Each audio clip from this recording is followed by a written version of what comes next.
Well, welcome everybody. Thank you for coming out this evening on this rather inclement evening, but then again, it's January and it's not snowing, so who's complaining?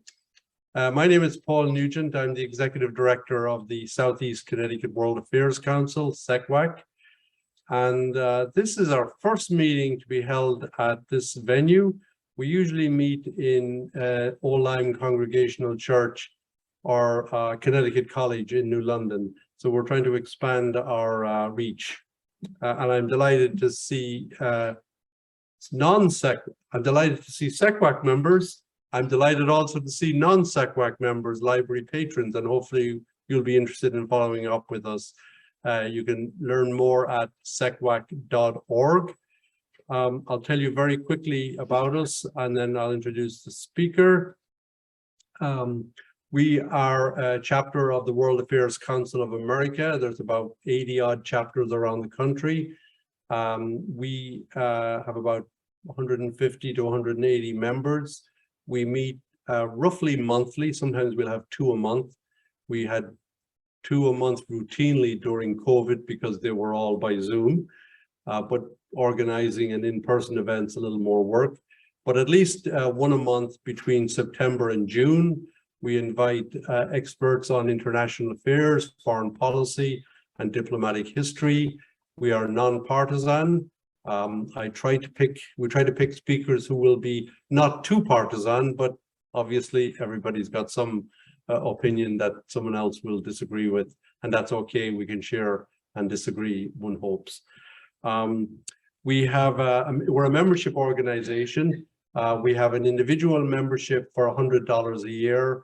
Family membership for $150, and that entitles you to attend these meetings and get the Zoom link if you don't want to turn up. We are now a hybrid meeting format, so there's people calling in on Zoom, and there's you here present. So this is we have a membership forms at the back, or you can join online at our secwac.org location. Given that we're almost or virtually at the mid part of the year, I'm going to make an executive decision and decide that anybody who wants to join this evening can join for half price. So $50 for individuals, $75 for family. And then we have other levels, diplomat and ambassador, which have a contribution, a donation aspect to it, but feel free to join at those levels too, if you like. I want to say thank you to Chris Bradley, the librarian, for inviting us to this beautiful location. And also I want to mention Sarah, and there's Chris, thank you, just as she comes in.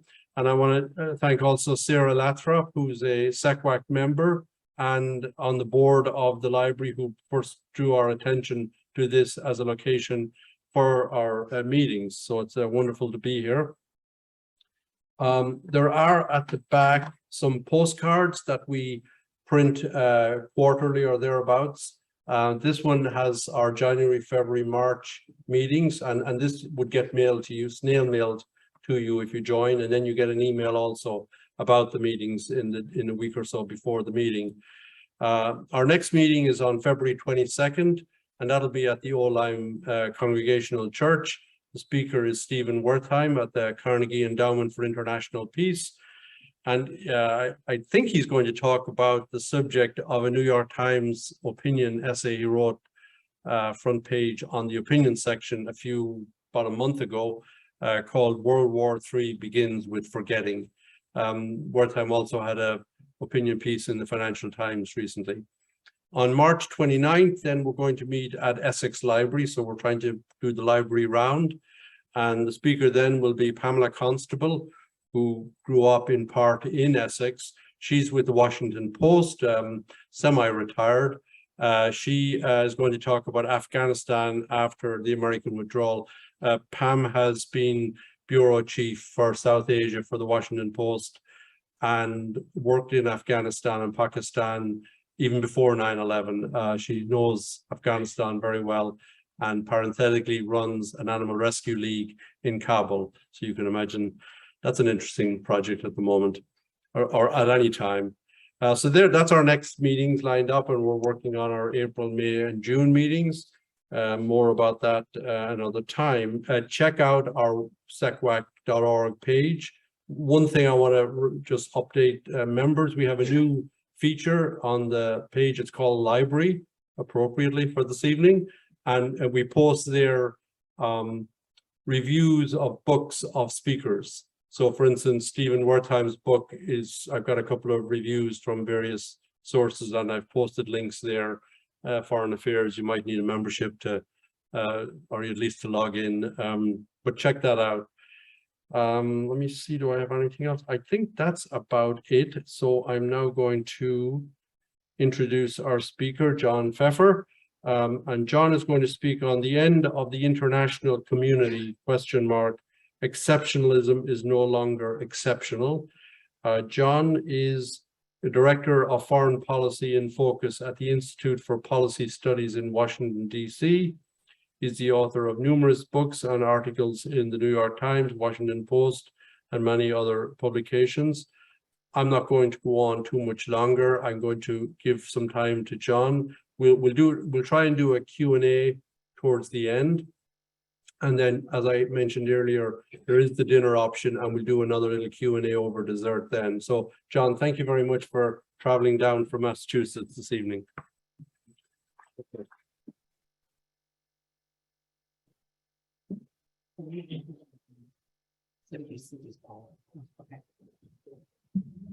Well, thank you, Paul, for the kind introduction. Thank you for the invitation to speak in this lovely building. I'm delighted to be here. And thank you all for showing up on an otherwise dreary night. Folks on Zoom, I hope you're enjoying yourselves in the comfort of your homes. I'm going to begin with an anecdote, a story you might have seen. Why this is doing that? You might have seen a couple months ago.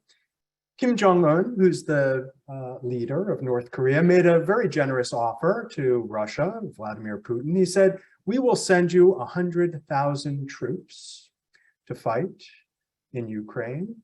And on top of that, we will send workers to rebuild the Donbass after the war." Now, none of those troops have shown up. It's not really clear whether the offer was a real offer, not really clear whether Vladimir Putin ever really considered accepting it. Of course, Russia is rather short on troops, probably could use some assistance on the economic level at this point. But what was intriguing about it was that it reversed the ordinary relationship between North Korea and Russia. I mean, North Korea has generally been on the receiving end of Russian arms and hardware. Russia has invited North Korean workers to work in mostly Siberian timber camps. But it's generally been North Korea that has been the kind of junior partner, if you will, in the alliance between Russia and North Korea. But suddenly the relationship has reversed. You might have also seen that Russia has gone begging for military hardware from some of its erstwhile allies, drones from Iran, and of course, Soviet-era artillery and other hardware from North Korea. So the relationship between North Korea and Russia has reversed. Why am I bringing this up in the context of talking about exceptionalism? Well, previously, the kind of common sense or status quo interpretation of the direction or trajectory of North Korea was, this is the most exceptionalist country in the world. In other words, the country that believes itself to be an exception to all the rules that pertain to all other countries in the world. It is, for instance, the country that has developed nuclear weapons and forced its way into the nuclear club against all the preferences, shall we say, of the international community, including its allies. China and Russia were not happy about North Korea pushing into the nuclear club this way. North Korea has developed a kind of exceptionalist political tradition. It's the only communist country that has a hereditary leadership, founded by Kim Il-sung, then passed on to Kim Jong-il, and then finally to Kim Jong-un, the grandson of Kim Il-sung. It has an exceptionalist economy, an economy that's not connected really to the global economy. Many of you are probably familiar with the stories of North Korea making money through counterfeiting of US bills, making money through drug trafficking, as well as the trafficking of other things such as ivory through its embassies overseas. And most recently, you might have heard that North Korea is one of 2 countries in the world, 2 countries, only 2, that have refused to accept any vaccines, COVID vaccines. So North Korea is kind of the most exceptionalist country in the world. But the kind of common sense approach was, well, over time, North Korea will become less exceptional. It will gradually begin to join international organizations. It will gradually, perhaps in exchange for its nuclear program, become part of the international economy, the global economy. Eventually, it will change its political system. It will become more and more gradually, over time, like other countries. Russia, meanwhile, was theoretically on that trajectory after the collapse of the Soviet Union. Russia, the largest successor state to the Soviet Union, became basically part of the global economy, became part of the G8 in the 1990s, inked arms control deals with the United States, and became more or less a democracy. But Russia too has gone on a different trajectory since 1999. And basically the replacement of Boris Yeltsin with its current leader, Vladimir Putin, Russia has become less democratic. Russia has pulled out of arms control negotiations. It's no longer part of the G8. Russia, in other words, has become more and more like North Korea. In other words, what we expected, that the exceptionalist powers like North Korea would become more and more like the rest of the world, might be the exact opposite of what's happening. In other words, North Korea, the most exceptionalist country in the world, may well be becoming the model for other countries, as other countries become more and more exceptionalist themselves. Okay, so that is my question for you tonight, or perhaps the question for me tonight. Is this a trend? Are we seeing the rise and intensification of exceptionalism, of countries that deem themselves to be exceptions to the rules that govern all other countries in the international community? Or are we just in a kind of a strange interlude right now? That the general trend since the end of World War II of countries coming closer and closer together, strengthening the international community, joining human rights conventions, etc., that this is just an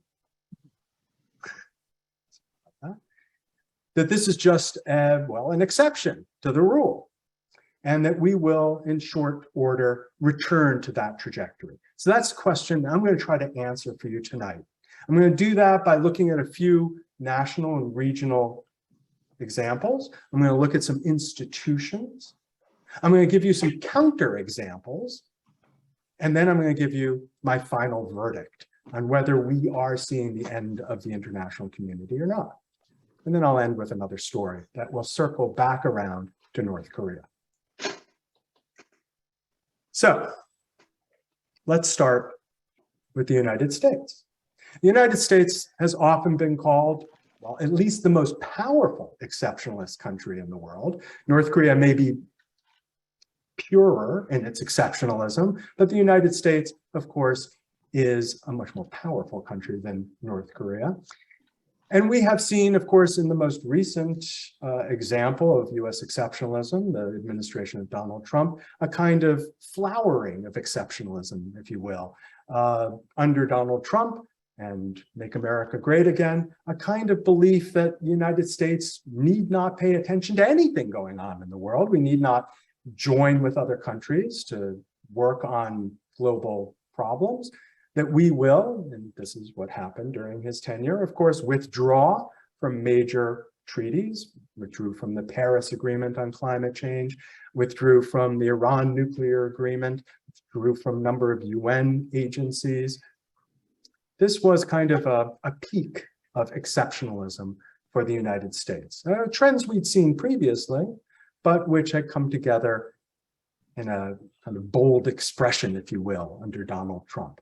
Now, I don't want to suggest that this is the only version of exceptionalism in the United States. During the 1990s, during the Clinton administration, the United States basically pursued what was famously called a la carte multilateralism. In other words, the United States would cooperate with other countries if it could, but go it alone if it must. In other words, we would pick and choose, a la carte, not prefix, but a la carte. Choose what kinds of international agreements and international cooperation we wanted to engage with. And that essentially is what we have, I would argue, under the Biden administration. Of course, when Joe Biden came into office, he said, you know, we're turning a new page. The United States is now rejoining the international community. But many aspects of that kind of exceptionalism has continued under the Biden administration. To give you one example, Donald Trump made a big deal about imposing tariffs against China, kind of going against the trend of reducing tariffs around the world to facilitate the expansion of global trade. The application of tariffs to China sent a shockwave through the global economy. Joe Biden comes in, I'm changing things around, but not changing that. Maintaining tariffs against China and, in fact, intensifying them, actually just at the end of last year, intensifying them in the realm of high technology. So there are still some aspects of, shall we say, again, a la carte multilateralism, or you could call it exceptionalism light, that pertains to the United States. But let's take a look at some other countries around the world to evaluate whether we are going in the direction of exceptionalism or away from exceptionalism. The European Union. Up until 2016, the debate in the European Union was very clear.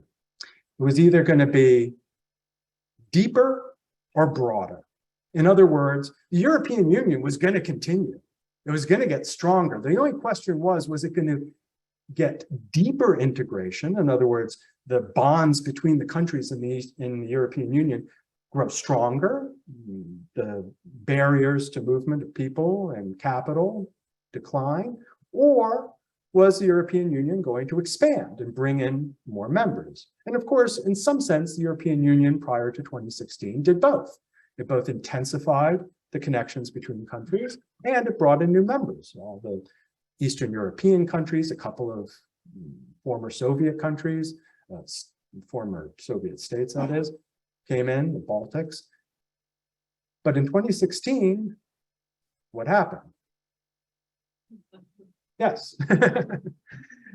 Referendum in UK on whether to remain inside the European Union or not, led by Nigel Farage, whose job at the time was, and I love this, well, he was in the European Parliament, and he had been working in the European Parliament since he was elected there in 2009, I believe.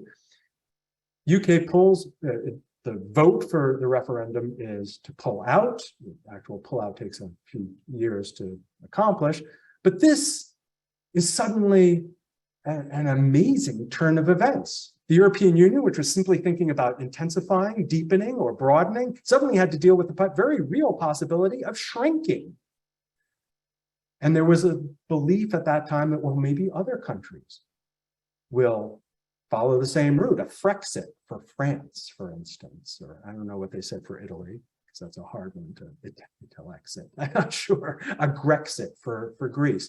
In fact, what happened was not that, because the experience of the UK dealing with Brexit was pretty much an inoculation, again, for other countries, that who wants to go through that experience that the UK is going through? Much better to stay in the EU, maybe reform things, but at least stay. No, the problem for the EU was not so much the exit. The problem was the rise of exceptionalist countries within the EU, countries that had no intention of leaving, but had the intention of being big pains in the ass. What am I talking about? I'm talking about Hungary. I'm talking about Poland. I'm talking about countries that were led, in the case of Hungary, by Viktor Orban, who were deliberately provoking. The intention, of course, was not to provoke the EU. The intention was to consolidate power, but ended up provoking the EU because it essentially, for instance, in Hungary, consolidating power meant consolidating power over the judiciary. In other words, restricting the freedom of the judiciary, restricting freedom of assembly and freedom of press in the country, all of which basically went against the norms and the practices of the European Union. At great risk, I should emphasize, because at risk was a lot of money coming from Brussels to Poland and Hungary. And we continue to see this tug of war between Brussels and, in this case, Budapest and Warsaw, over whether these countries will be sanctioned or penalized because of their behavior. But this is the kind of new forms of exceptionalism that are arising within the European Union.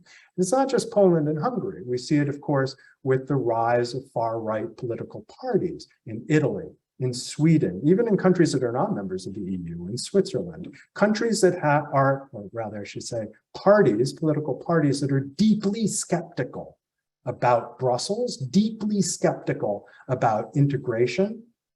And we're seeing not a run to the exits, a kind of Brexit to the power of 25. We're seeing a very different scenario, a scenario in which these parties are taking over with a different objective. And that objective is to transform the European Union from within. So this might be the kind of trajectory of exceptionalism within the European Union, not a breakdown with countries leaving, but a transformation of the European Union that dissolves the bonds gradually that hold those countries together: political, economic, social, cultural bonds. Okay, European Union. Let's move to Latin America. Latin America, the region perhaps that was most inspired by the example of the European Union to create its own regional organizations, CELAC, Mercosur, UNASUR, all of these organizations designed to bring the countries of South America, Latin America, the Caribbean together in economic cooperation, some political cooperation, some of it more partisan. UNASUR was devised in part by Hugo Chavez of Venezuela and Lula of Brazil. In any case, clearly a region that was on the trajectory towards greater regional integration.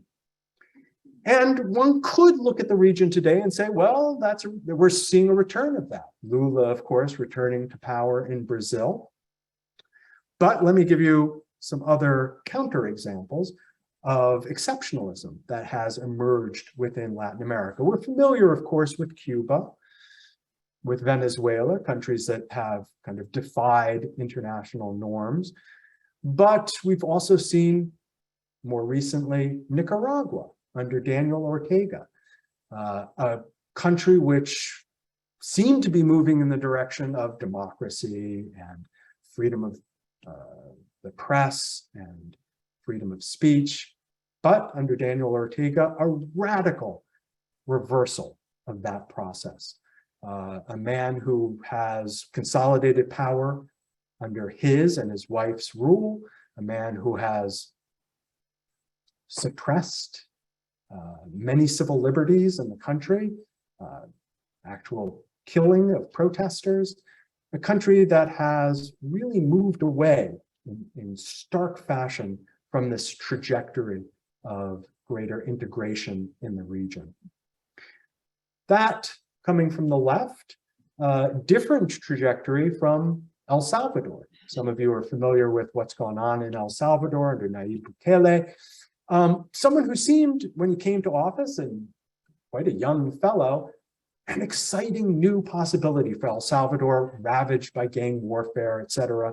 Here's a guy who has promised a whole new kind of future for El Salvador.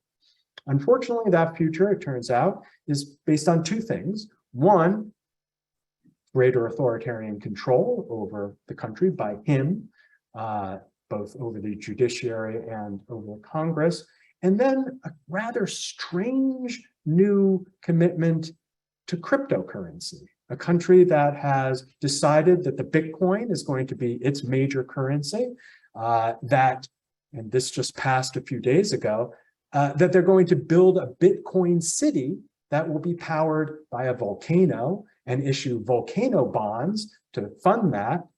I know this sounds a little weird, but the topic here is exceptionalism. El Salvador is nothing but exceptional in this regard, moving off an entirely different trajectory. Let me do it quickly, because I don't want to spend too much more time on this regional overview. Middle East, we have Iran and Israel, two countries that are exceptional in the region. Iran, which it looked like, under reformist Hassan Rouhani, moving toward greater democracy, greater civil liberties, rights for women, reversed under Raisi, current leadership, crackdown on protesters, which is still ongoing, on top of its continued attempts, it seems, to have at least a civilian nuclear program, if not a military one, as well as various interferences, political and otherwise, in neighboring countries. Israel's exceptionalism takes a different form, in the form of its settlement policies, disregarding UN resolutions, disregarding a variety of pressures coming from outside, including from the United States, to roll back its settlement policies. Israel has been committed to expanding it. And under the renewed leadership of Benjamin Netanyahu, I think we'll see that intensify. So two essentially exceptionalist powers vying for influence in the Middle East. Africa, we have the North Korea of Africa, Eritrea. Eritrea is a government that is probably the closest we'll find to a totalitarian government outside of North Korea. Eritrea, of course, is the second country that has refused to accept the COVAX, or the COVID vaccines, from the international authority. But Africa, the exceptionalist problem has more to do perhaps with the trend not towards democracy. Unfortunately, if you look, for instance, at the Freedom House listing of countries that are free or not free, Africa and the great number of countries from DRC, Sudan, South Sudan, Libya, Eritrea, Burundi, Rwanda, very, very low ratings when it comes to civil liberties. So again, if we're thinking of countries that are more and more increasingly ascribing to democratic norms and political liberalism, unfortunately, Africa, many countries there, not part of that trend. And then finally, let me just give you one example from Asia, Myanmar, Burma, a country which, with the help of Aung San Suu Kyi, the Nobel laureate, was, it seemed, undergoing a tremendous transformation away from decades of rule by a military junta, a transformation of life there, cut short again by a military coup and the resumption of military rule. So in this kind of very quick overview of lots of countries, what I've tried to give you is examples of countries that are not only exceptionalist, but seemingly more exceptionalist now than they were even a few years ago. But it's not just that. It's not just a question of countries moving in one direction or another. If we're to evaluate the international community, we have to evaluate the very nervous system or the circulatory system of the global community, and that is institutions, and agreements. And so I'm going to now try to give you a quick overview of, well, what's the state of the international community from that perspective? And there, generally speaking, I don't have good news. Let's take, for instance, the International Criminal Court. International Criminal Court is what seems to be an incredible institution, finally, an international institution that can bring war criminals to justice. People who have committed enormous human rights violations within their country, which previously could not touch them unless they were defeated in a war, like the Nuremberg trials. Here we finally have an institution that is committed to doing this. And it seemed quite a few countries that were willing to support it, except that not all countries were willing to support it.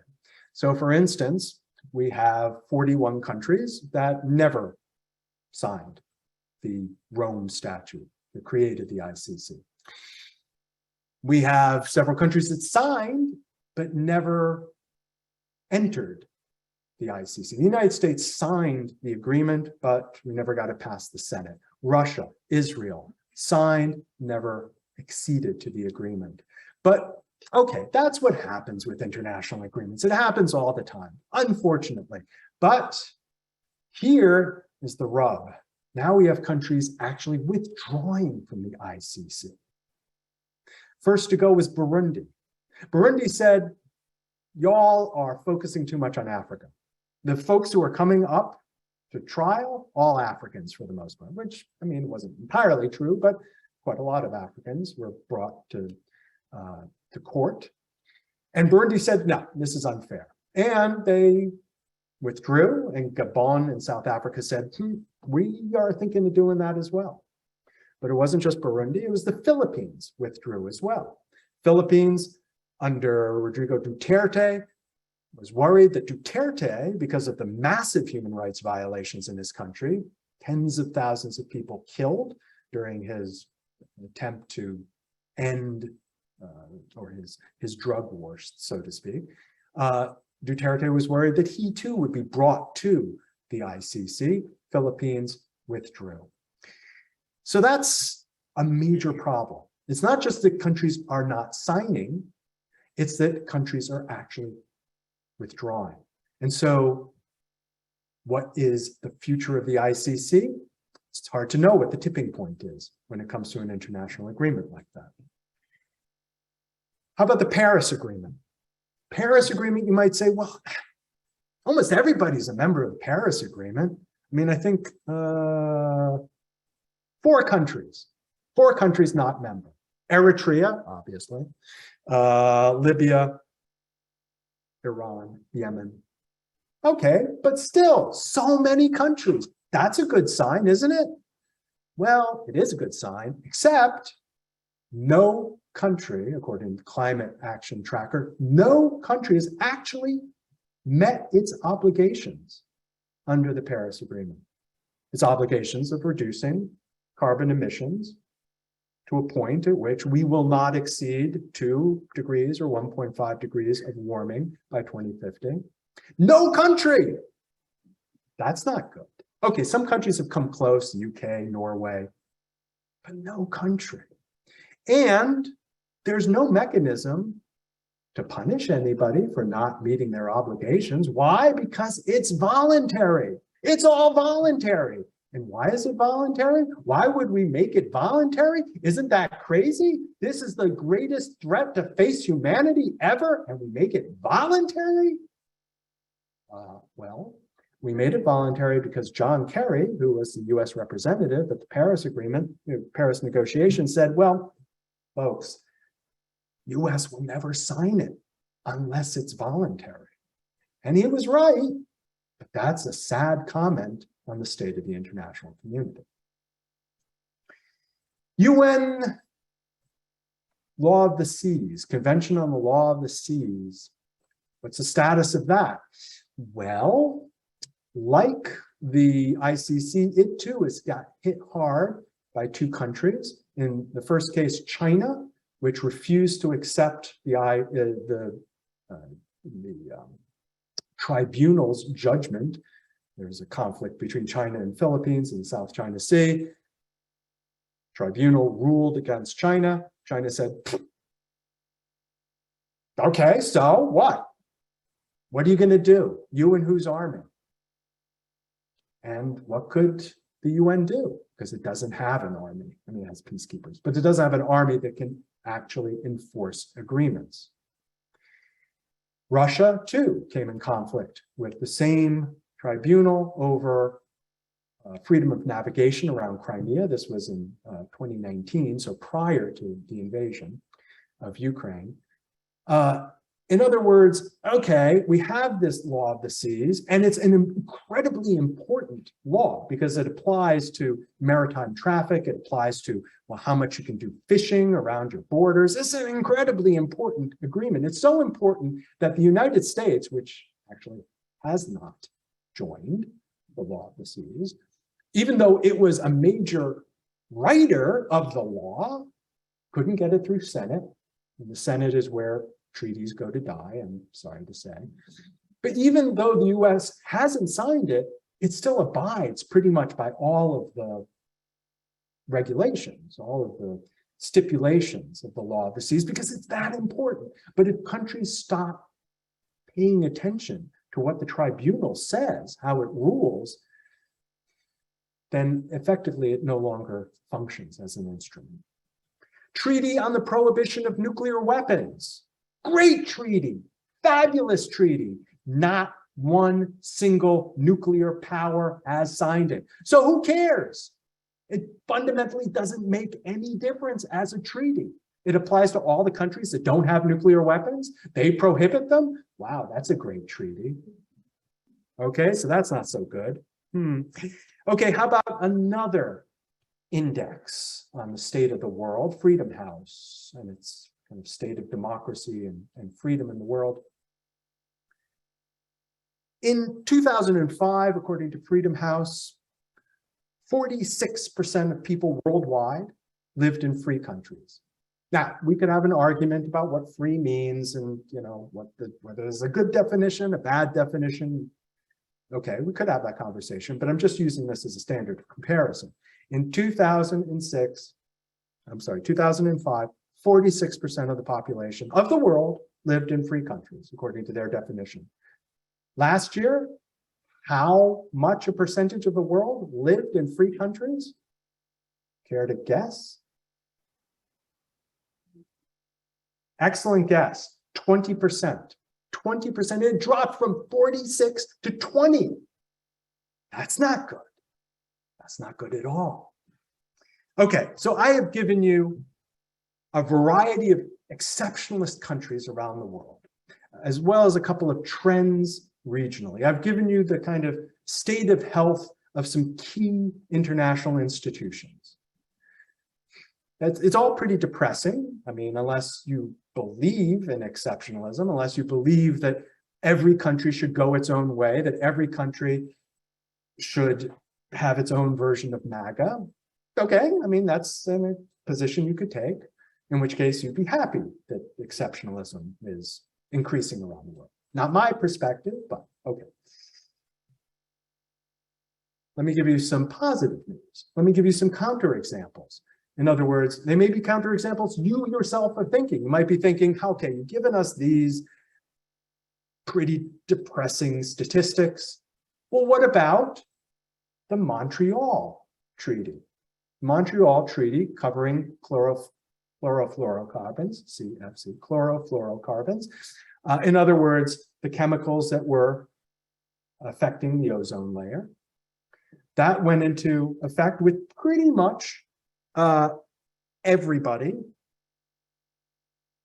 every country, universal ratification, every country participating. It's worked. It's worked. The ozone hole, the hole up there, has demonstrably shrunk. Countries working together have had a real world impact. They weren't just talking, they actually restricted CFCs and If we weren't dealing with the climate crisis today, that would have been enough to save our planet. Okay, so that's a good example. How about the Convention for the Rights of People with Disabilities? One of the more recent UN conventions, Human Rights Convention. In fact, it was the fastest one to make it through the UN bureaucracy. This is an incredibly powerful treaty. It went into effect. Okay, not every country is a member of it. The United States didn't sign, even though, again, it was US negotiators that practically wrote the entire thing, and we didn't sign it. Okay, still, it's had a profound impact around the world in actually changing the landscape of countries for access. I'm going to give you in my final story a very concrete example of how profound that convention has been. Okay, that's good. Third counterexample, perhaps the most important counterexample, and the one that you all maybe are well aware of, and that is COVAX. That is the International Institution for the Distribution of COVID vaccines. Okay, there was a lot of skepticism when it was put together, that it was only going to go and give vaccines to rich countries, okay? Well, as it turns out, well, there is some truth to that, but it has given out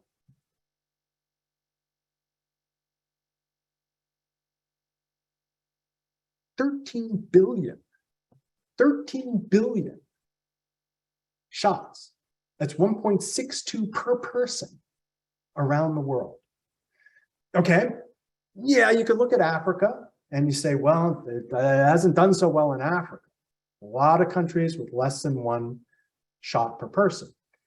That's true. Now, of course, there were several African countries that initially refused COVAX.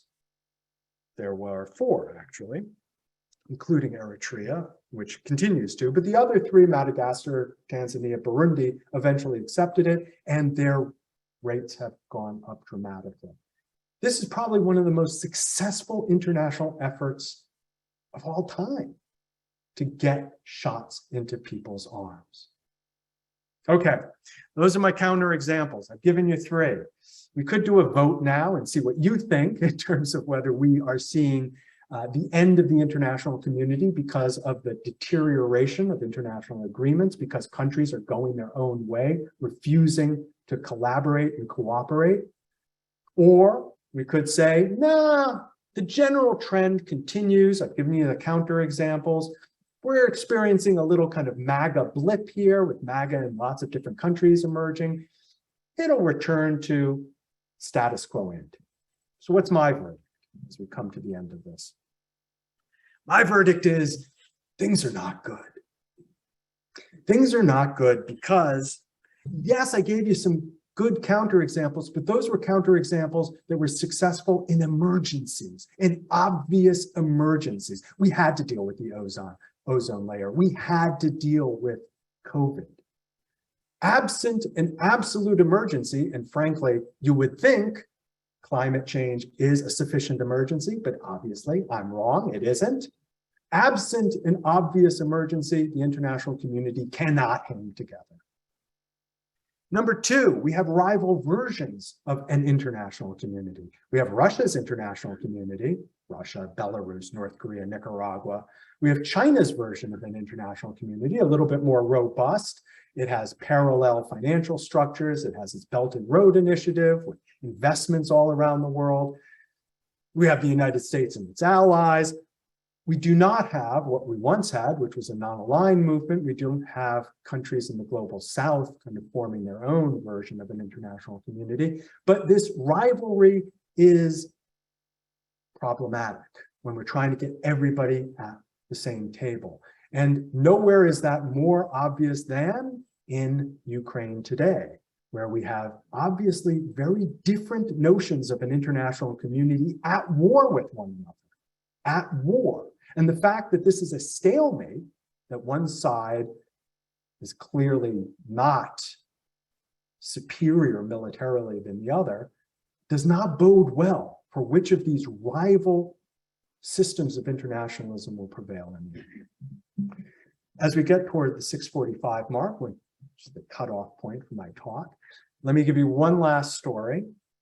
And we're going to come back to North Korea and come back to the Disability Convention, because I want to give you one last bit of hope, okay? Because I have not been particularly optimistic about the situation of the international community.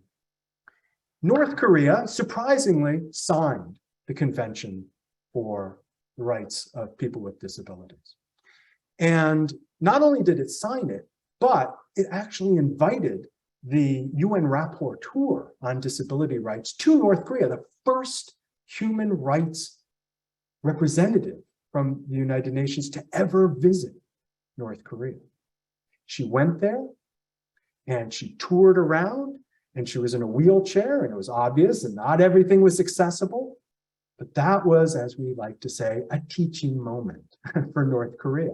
You have to bring up your game if you're going to actually be compliant with this new treaty that you signed, this new convention. So that's important, but I want to leave you with something even more important. Here, we're talking about North Korea, the most exceptionalist country in the world. It has signed this convention. It has brought in a rapporteur. It is, in other words, worked hard to be part of the international community despite all of its other exceptionalist characteristics. But this is the most important part. You saw the emergence of the first sort of, kind of, almost non-governmental organizations in North Korea. North Korea, which has no free political parties, no opposition intellectuals, no NGOs, but you had people with disabilities coming together and forming their own organizations for the first time in this country, inspired by this convention. In other words, this convention was like a window that opened up North Korea to the world, that people on the other side could look through this window and see what life could be like in the rest of the world. So that's how I'd like to believe that all these other instruments will function, and that we will, after this interregnum of MAGA exceptionalism, return to what was the course we had before towards greater integration and cooperation and collaboration at an international level. And I don't say that because I'm simply optimistic. I'm saying that because we have no other choice in the face of threats like climate change, pandemic, global inequality, and the like. Thank you.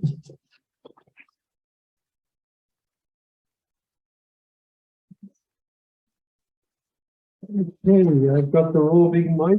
Questions anywhere? Alan?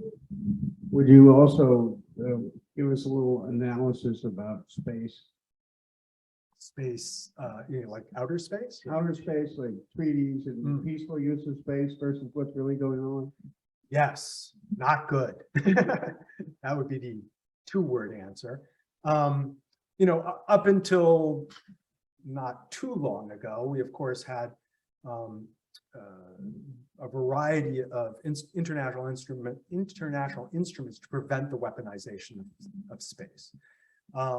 Unfortunately, that has broken down, and we've seen, for instance, the creation here of the Space Force, an effort to, in the United States, gain military advantage in space, killer satellites, all manner of military hardware placed in space for both terrestrial and extraterrestrial motivations.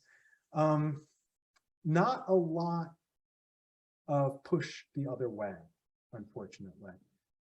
And I think that is largely because, well, first of all, satellites and satellite industries are extremely important. They're extremely important for non-military purposes, but the militaries of various countries have their connections with the non-military side of satellite industry. So it's going to be tough, I think, unfortunately, to roll that back. We've seen, when I talked about the international, the UN treaty on the prohibition of nuclear weapons, I mean, that is, despite how negative I was about it, it really is the only kind of bright spot in arms control negotiations today. There's nothing out there, folks. There's one last treaty between the United States and Russia, New START. Nothing else. Everything else is lapsed, or one or the other country is withdrawn from it. There's nothing else on the horizon, really. The Iran nuclear agreement, maybe we can get back to that.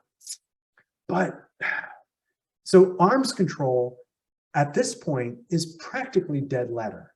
We're going to need a complete transformation of attitudes or leadership in order to get arms control back to the central place it played during the Cold War and even in the immediate Cold War era. And space is one of those areas where it desperately needs arms control. What about the commercial exploitation of space? You mean like going to asteroids and getting... Like Elon Musk and Jeff Bezos. Well, that is a form of exceptionalism too. I mean, you could say, I mean, for instance, well, let's take the most extreme, which is Planet B. In other words, that we should basically forget about Planet A, us, because we screwed things up so immensely. We really have to like colonize Mars or whatever. That, of course, as many people have pointed out, is ridiculous, because whatever problems we have here on this planet, we obviously would bring to any place else, any other planet, a spaceship, whatever. So Planet B, it's almost an extreme form of exceptionalism. So I hope that dies an early death. But in terms of commercial exploitation, I mean, what we see, for instance, between the United States and China in its competition for resources throughout the global South would be magnified in space. With whatever country has the capabilities of doing so, would go head to head to get whatever they deem to be important, whether it's rare earth elements or what have you, that's extraterrestrial. There would be considerable competition, and I would imagine conflict as well. I'm trying to form it into a question, but a couple of comments and then maybe you can respond. Yeah. One is, the way I look at treaties is they're aspirational unless you have some kind of enforcement, and that's where we tend to fail, unless there's a self-interest. So we're back to self-interest. But in the context of all of that, I tend to look back at just plain human nature. I often compare the interaction on the 5th and 6th grade playground as to the way countries do it. In fact, I wrote a letter at the beginning of the Ukraine war to President Biden and everybody else I could about, you got to grab the bully by the collar and stop it. So in the process, though, I see we go through this process of short-term versus long-term. And the short-term is right in our face. So where we get to the point where we can begin to look at the process as long-term, and without the accountability in that part comes from the consequences rather than the enforcement. And so I look at it in the long picture, and I think that as the history rolls forward, we keep coming to a better place. So I'm very optimistic. And the short-term things, they're tragic at times. You look what happened in Ukraine yesterday. I have a friend there who was helping to bring people out of the rubble. It brings tears to your eyes. But moving forward, the fact that there is this international consequence, this real consequence, whether it's going to be effective is another question. So I guess in the context of exceptionalism, speak to how we make it more consequential to bring the international community to where we can move forward. Yeah. Well, I absolutely share your judgment that implementation is where the rubber hits the road. And the challenge for me is right now, if you kind of take a sense of the international community, there's less and less support for implementation, because implementation requires an institution with force, with power. And the trend has been away from, first of all, granting any international body that kind of power. But to be honest with you, the trend has been away from granting even national governments, with obviously authoritarian exceptions. But in democracies, the trend has been away from granting, national institutions with the power of enforcement. Look at the IRS, the Internal Revenue Service in this country. You would think it's a no-brainer. Give them the implementation capabilities and we'll have more revenue just for scofflaws, and it's been voted down repeatedly. Of course, we may see some of it through the Biden administration, but it boggles the mind. But there's such a suspicion of giving that kind of authority to the black helicopters or what have you, that implementation falls by the wayside. So that's a challenge. Long-term versus short-term, well, you know what the economists say. The economists say in the long term, we're all dead. And unfortunately, what that has meant is that there has been an excessive focus on the short term. And that, of course, is an economistic looking way of looking at the situation. We have to maximize short-term profit. We have to maximize, the health of the polity in the short term without thinking of it in the long term. So that's a problem that's, I fear, at the intersection of our politics and our economics. In other words, we have an economics that emphasizes short term, and we have under democracies, political systems that fluctuate wildly.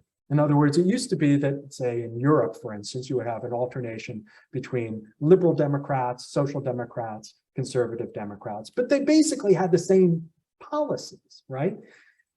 Now we have very large swings, vacillations in political administrations.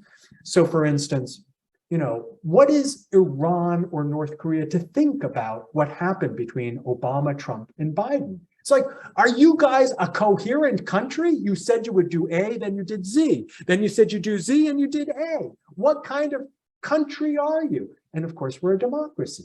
And for better or for worse, in a democracy, we do have rather sharp changes in our policies from administration to administration. But if you combine those two things, political fluctuations and a short-term focus in the economic realm, long-term is like, who has time for that? Who has the political maturity or the economic, maturity to think about the long-term? So first, thank you. Very thought-provoking talk. Appreciate it. In my mind, I keep flip-flopping cause and effect, rise of authoritarianism and exceptionalism. And, I don't know which comes first. Is it the rise of authoritarianism that is creating that the effect is exceptionalism, or are they not linked to it? Yeah. Well, here's how I usually answer that. The kind of current rise of authoritarianism, as opposed to, say, what we saw with Nasser in Egypt or Pinochet in Chile, the kind of current versions of authoritarianism, I locate as a response to globalization. In other words, economic globalization, which really took off, strengthened at the end of the 1970s and through the 1980s. By the way, it's not a new phenomenon. We had economic globalization prior to World War I, and that was interrupted by the war, and we didn't see a return to kind of a global economy for 20, 30 years until well after World War II. But in any case, the globalization of the late 1970s and 1980s, basically took levers away from national governments over policy. And it's not surprising that there would be political parties that would come to the foreground and say, no, we don't want to give up our sovereignty to these international authorities, which of course gets back to this question of implementation. We don't want to give up this power. Now, it could be parties of the left, it could be parties of the right. It just happened that parties of the right were better situated, shall we say, better positioned to take power in a variety of countries around the world. So because of that response to economic globalization, we also saw a kind of parallel critique of other forms of globalization. So, for instance, a critique of globalists, of kind of political, what was perceived as political collusion among globalists at Davos, and et cetera. We saw a critique of the movement of people. We saw a critique of the movement of culture. All of this kind of was packaged by some savvy politicians that didn't begin with Trump, but certainly he was a major expression of that. So I would say that that exceptionalism, the current variety of exceptionalism, which in certain senses also a response to globalization, goes hand in hand with the authoritarianism, and they both, you can't say chicken or egg, because in some sense they're more like, I don't know, can't think of a good chicken egg addition. They're more like chicken and bacon. They both, or no, they both come from livestock. And that livestock is globalization. That's the kind of essential root behind both of them. I'm going to take one more question from the House and then one question online, but I want to remind you all that the conversation will continue over dessert. So for those who'd like to sign up for dinner, you still can. I should be in marketing, but never mind. Here we go. One question from the back. In coming here with exceptionalism in mind, it made me think of the UN power, the veto power within NATO. The 5 permanent members that have that veto power would be China, France, Russia, the UK, and the United States. And hearing those countries listed out, how many of them have been coming up to the forefront of being exceptionalists? I'm just wondering if there is a way to look again at our, the NATO relationship with what's happening now and figuring out a way to consolidate. I agree with the person that said accountability, but also to kind of break up certain powers that these countries are used to and now seem to be taking advantage of. So you mean like the veto power for Security Council and the United Nations? Yeah. Yeah, well, it's interesting because in many ways that is a central element of exceptionalism, and it has been extremely difficult to transform. I mean, there have been proposals to transform the United Nations for decades, either to bring in new countries into the Security Council or to transform the Security Council overall. One could argue that in some sense, the Security Council is the Senate of the international community. In other words, the same role that the Senate plays in the United States, the graveyard of treaties, the one body that basically puts the kibosh on the United States participating in an egalitarian fashion with other countries around the world. That's in some sense what the Security Council, the function it plays in the international community, where any country can say, well, no, we're not gonna allow that to go forward. It's only when a country steps back, a famous example, of course, Russia boycotting, Khrushchev boycotting the Security Council during the Korea vote, which allowed the UN to basically intervene in Korea as an institution because Russia was boycotting it. Not a good example, not the kind of example you want to put forward as an exemplar of international relations. What are the prospects of that changing? That's a tough nut to crack. And there is currently a high-level advisory committee in the United Nations on transformation and multilateralism. It's got some very interesting people on it. It's just advisory, so it's not going to actually have implementation powers, but this is a moment, I think, when so many countries are looking for guidance from the United Nations and not getting it, and realizing that there has to be some kind of reform to make this into both a more responsive institution and a more effective institution. So just one last question. I'm going to make this a quick one and hopefully a quick answer, and then I'll keep final words and then let you go. Question online about the World Trade Organization. How would you rank it as in terms of success or otherwise? Well, I mean, the World Trade Organization has become effectively moribund in terms of trade negotiations. I mean, there haven't been multilateral trade negotiations for quite some time. The only trade negotiations that have been taking place are either regional or bilateral.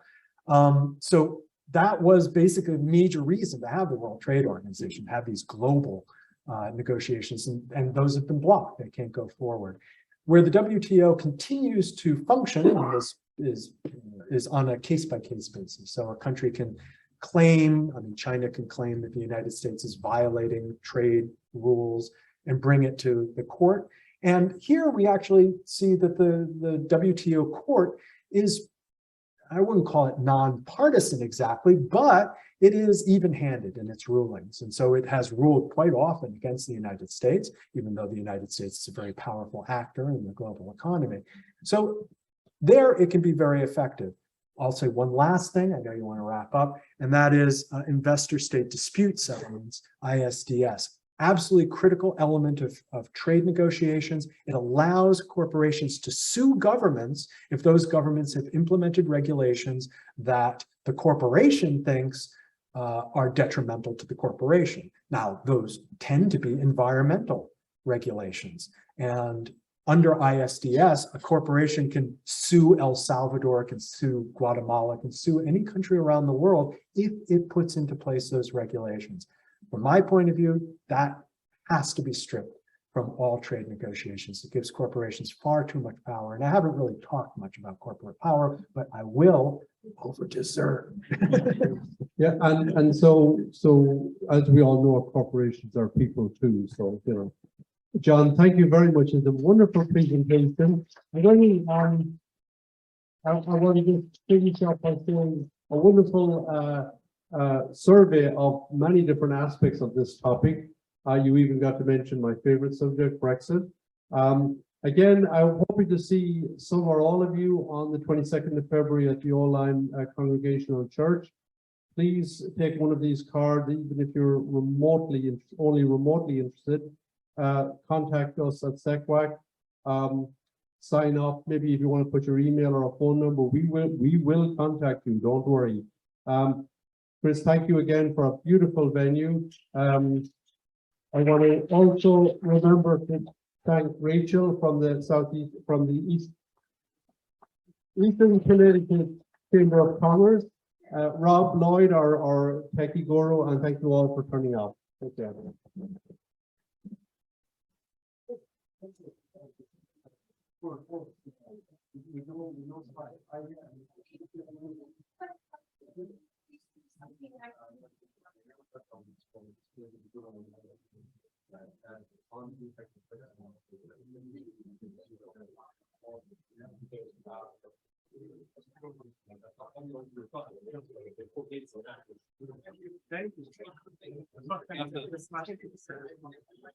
Are you the technologist? Is that? Yeah. Did you do this for SECWAC? You belong to SECWAC? I might do IT for lots of businesses, but yeah. I'm on a non-profit board, and I just wondered what they bought. Was it, you know, this, that? Yeah, actually, all of the equipment is SECWAC's. Oh, it's SECWAC. But I felt lots of places do this kind of thing. I can get you one.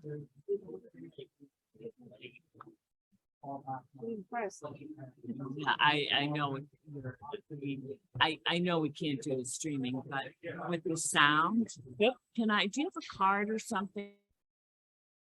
You know, I'll follow up because we are using this room more, and all we have is like a portable sound system.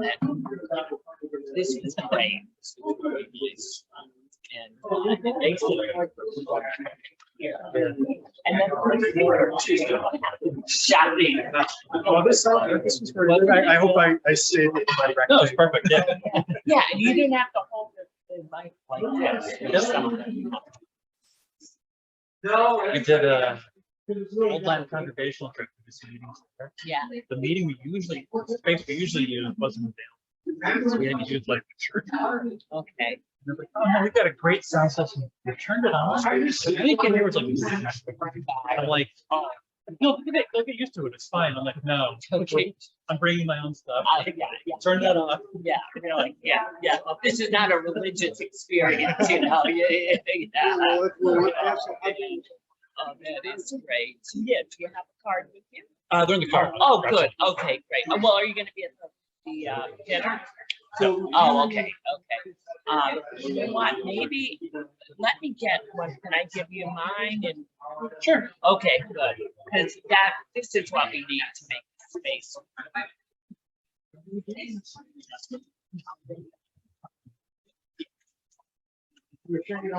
No, thank you, though. That's so much.